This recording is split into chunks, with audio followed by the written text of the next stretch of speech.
Masako! Don't be spreading rumors about Super's return again! No, guys, relax, I'm not doing that. This is, a bit more mystical. But not as mystical as Mystic Gohan, because Mystic Gohan doesn't exist. Hey guys, MasakoX here. Haverock and I have got back from SeaCon 2019 in Milton Keynes, England, and we had a fun time meeting you guys, our fellow content creators as well, and of course, some of the classic voice actors, and establishing once and for all that Ian Sinclair, the voice of Whis, is just a pure, big, massive Dragon Ball nerd and a total cinnamon bun. If you wish to get a sampling of what that convention was like and how much fun that we had and what we got up to, check out the What If panel video that we did there, which I recorded and is on this channel right now. It was really good to actually go toe-to-toe with the likes of Kwaman, who was the chap who inspired me to actually make What Ifs in the first place. Link up top. What we also got up to at SeaCon was simply chatting about Dragon Ball to everyone who was attending, and there were many topics that came into view over the weekend, and yeah, we cannot lie to you, the future of Dragon Ball Super, or Tuper, or whatever you want to call it, is something that almost everyone is thinking about. It came up at one point or another. What is going to happen to our favorite franchise going forward in 2020? Well, let me first stress that this video isn't about the core series itself, just that. It could also be used for the manga, which is still going strong with the Moro arc. We're also thinking of the wider franchise itself, because the TV show may be in limbo right now.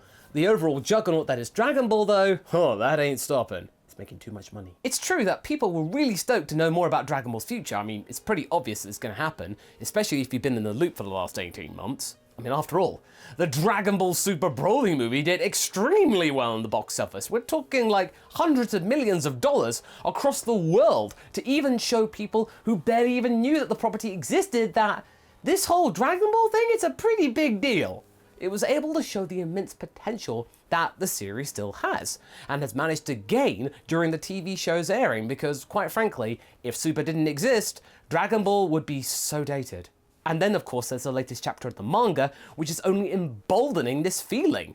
And if you ask us, there are things coming our way which are very exciting for this franchise. And even without spoiling the latest chapter too much, because that's all that Haverock talked about over the weekend, we can pinpoint things that are most likely going to happen at some point, in some form, no matter how Dragon Ball continues, movies, Tuper, manga, whatever. Let's list off, say, 5 predictions that we're gonna have in no particular order. And you guys like lists, right?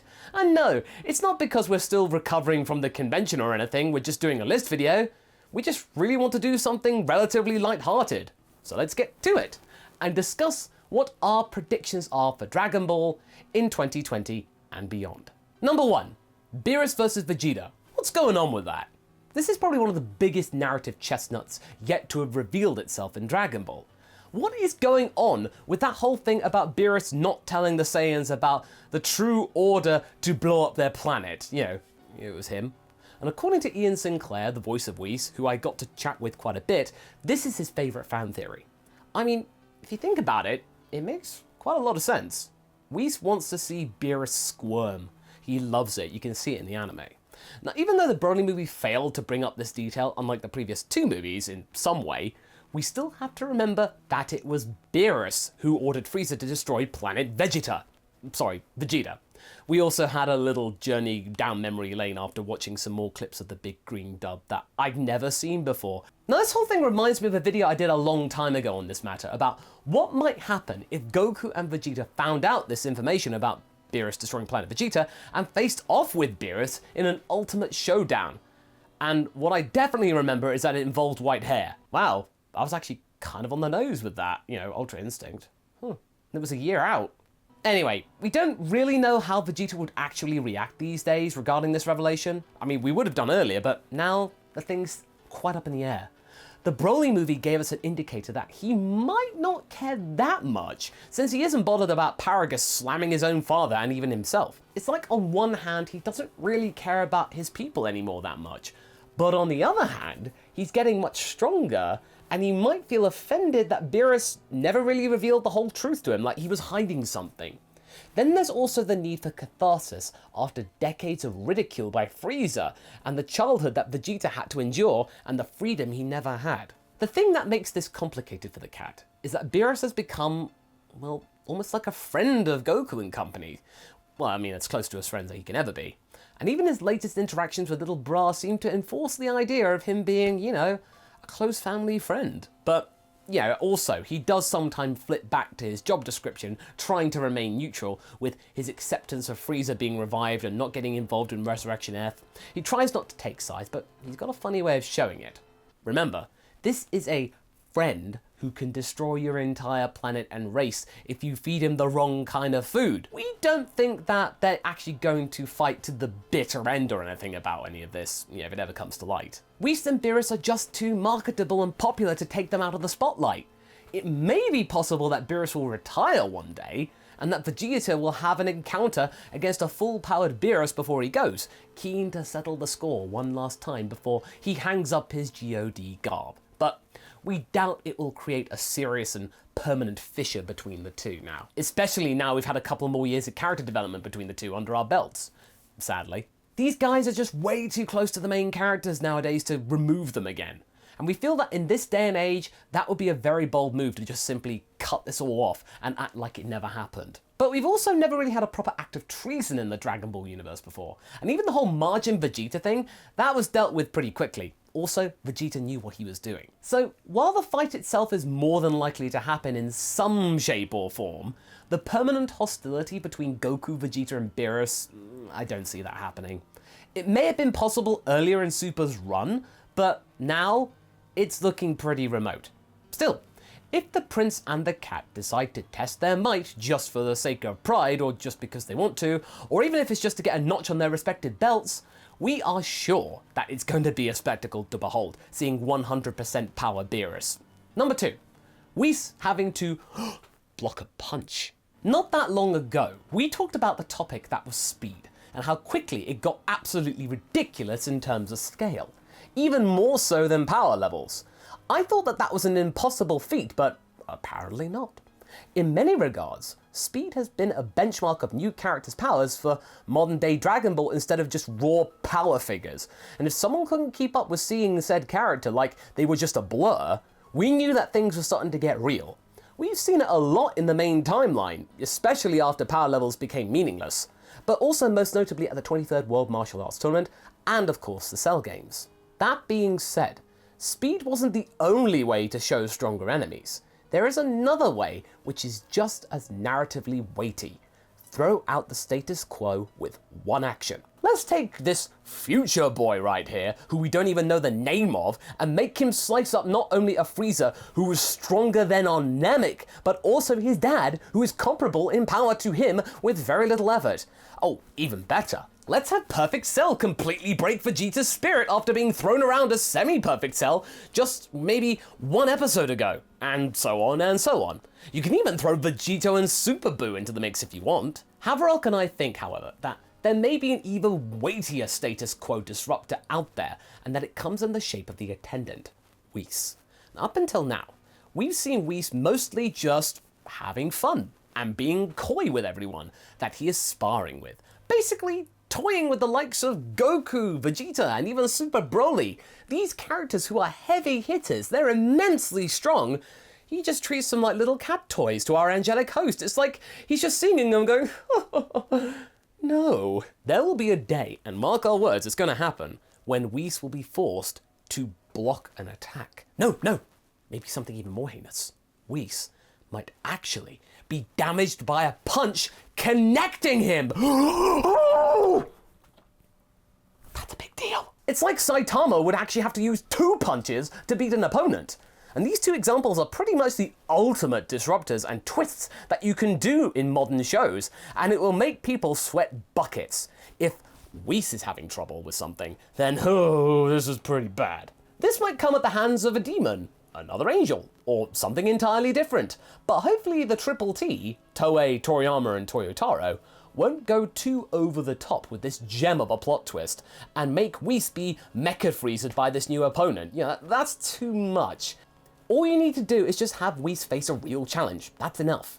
After all, forcing him to merely block and make his look more stern, like he's concentrating, would give us a much more subtle and more powerful image to display to us than just simply someone suddenly destroying him who was previously an untouchable character. That's too far. Number 3.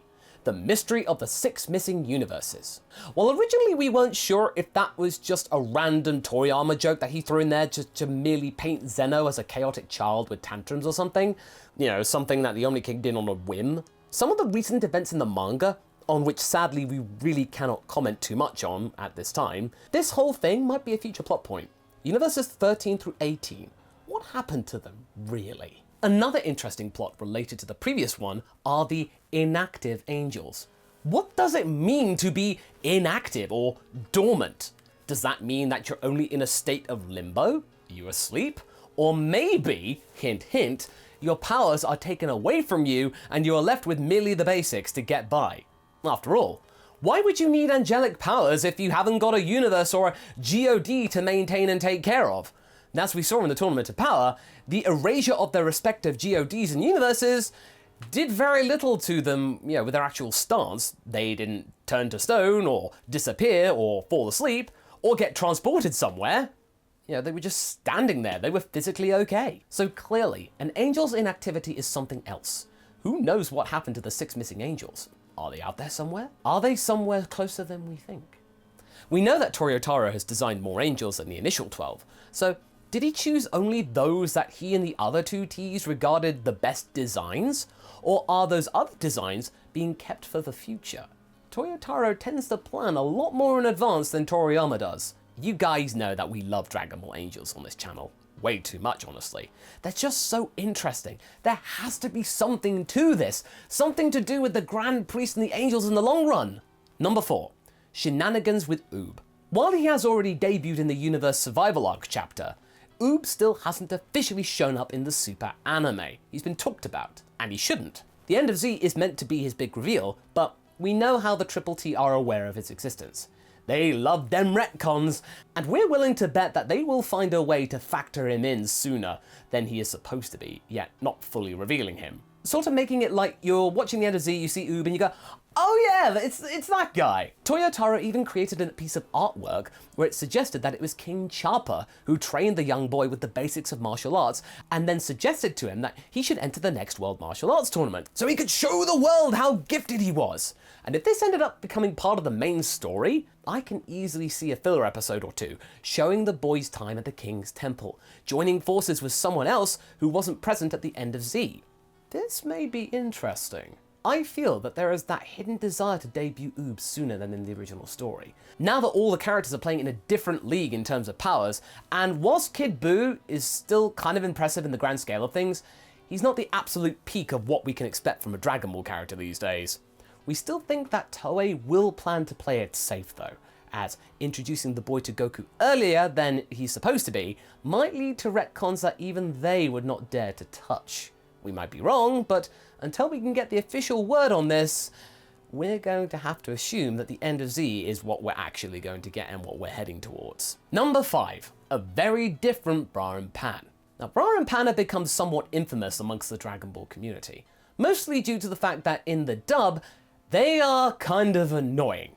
Less so in the original Japanese versions, but still not exactly glowing personas, and in the case of Bra, that attire doesn't seem right. That said, there are certain character traits that can be enjoyable.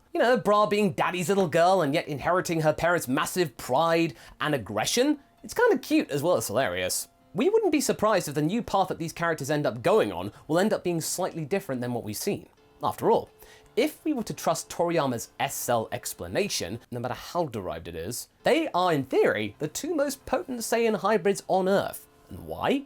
Well, it's because they were conceived when their respective fathers, Gohan and Vegeta, had their ultimate powers, when they were at the strongest.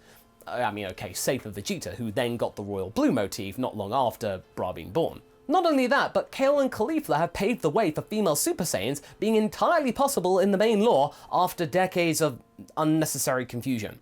So it's about time that the youngest heirs of both Vegeta and Son Gohan give us some impressive powers to display to us. I mean, Pan's kind of done it already in Super, but we think that these days it'll be easier to show them as fighters instead of rebellious 90s style teenagers. Ugh. I mean, I like nostalgia, but even that's cringe. It's also the path that would allow them to be utilised in future legacy projects, with characters such as 17's children, who we still haven't seen, and then maybe having Marin providing a supporting role. Who knows? Maybe Piccolo will give us a new Namekian child in the future. I mean, he's still young, but it'd be nice to have more characters than just the Saiyans to fill up the roster of the Dragon Team in the future. A show based around Pan and Bra could really be a nice combination of the adventurous nature of the original series with some early Z-esque fighting sequences. Something that GT tried to do, but failed. I mean, hopefully they don't plan to keep them as babies for the next 10 years, right? I mean, that would be silly. Yeah? Please don't. So what do you guys think? Are these predictions that you also had in mind for Dragon Ball? What other predictions do you have for its future? Leave a comment below and let's get this discussion going. And I shall see you in the next video. Catch you later!